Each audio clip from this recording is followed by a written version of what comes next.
Now, for more on education in China, we're joined by Dali Yang, live from Beijing. He's a professor in the political science department at the University of Chicago. He's also the founding faculty director of the University of Chicago Center in Beijing. Thank you for joining us. It's my pleasure. Now, Professor, let's start with college students in China. They've worked hard, graduated, but then here's the economic slowdown. What are their job prospects looking like? Well, overall, it has been a challenging situation because the number of college graduates at more than 7.5 million people each year has dramatically risen over the last 20 years. So there has been a challenge in terms of the different structure, in terms of the number of students graduating from different majors, and of course the structure of the job market. Students in certain majors such as computer science and finance and so on tend to do very well, but then there are many students who are in majors that do not have as good job prospects. So a lot of changes and churning happen because of the structural differences. Overall, however, the other dimension of this equation is that because of the large number of students who are coming into the job market, it also adds the pressure on them to become more creative. Now, as you mentioned, one of these things is matching this education to the actual jobs that are out there. So what happens? What about the jobs that are in demand that perhaps these students might not be prepared for? What's happening on that discrepancy?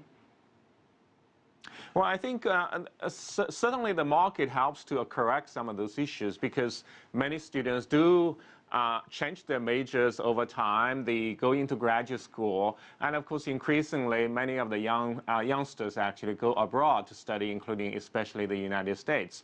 So, in fact, we are seeing an extremely diverse kind of situation in terms of education, especially higher education. The government, however, has also been encouraging vocational education across the country.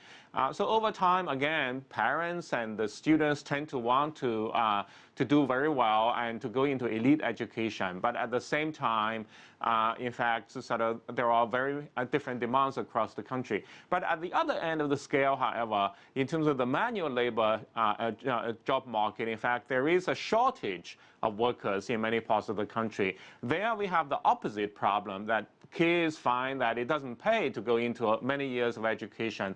Therefore, they drop out and they decide that it's much easier for them to go into the job market and then earn a decent salary. So as a result, actually, we have, again, a very dynamic kind of situation.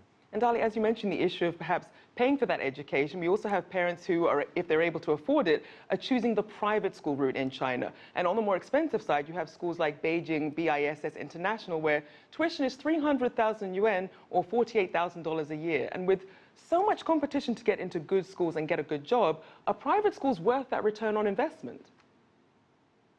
Well, that really depends. The challenge, actually, especially at the college sector, college level, in fact, is that the public sector is so dominant. The elite universities in China, in fact, really suck up all the good students. It's extremely difficult for private colleges to do well, although in recent years there have been a growing number of them as well.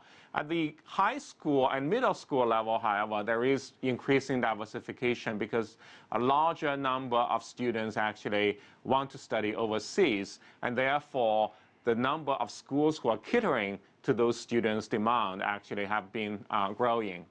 And Dali, I do want to now turn to the issue of rural education. We have these so-called left-behind children, tens of millions of children whose parents have migrated from rural areas to the cities to find work, and also discrepancies between the rural areas and the sort of education you can get in the city. What's your opinion on that?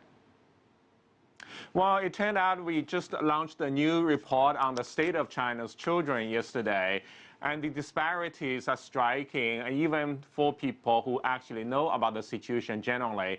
Again, there are very different aspects to this.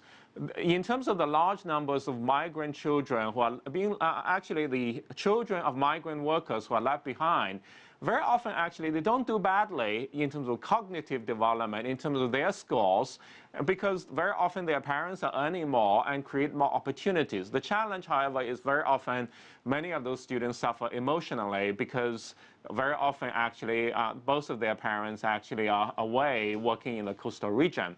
Then there are the dramatic disparities in the less developed areas. In many ways, actually, the kids tend to drop out very early, and they really tend to be suffering in terms of their desires, their aspirations, their hope. And more than 20% of the students in China, especially in rural areas, actually, is actually in some ways depressed. And that's a very staggering number. We know that the education, especially for rural students, is becoming a priority for the Chinese government. Thank you again, Professor Dali Yang, joining us live from Beijing.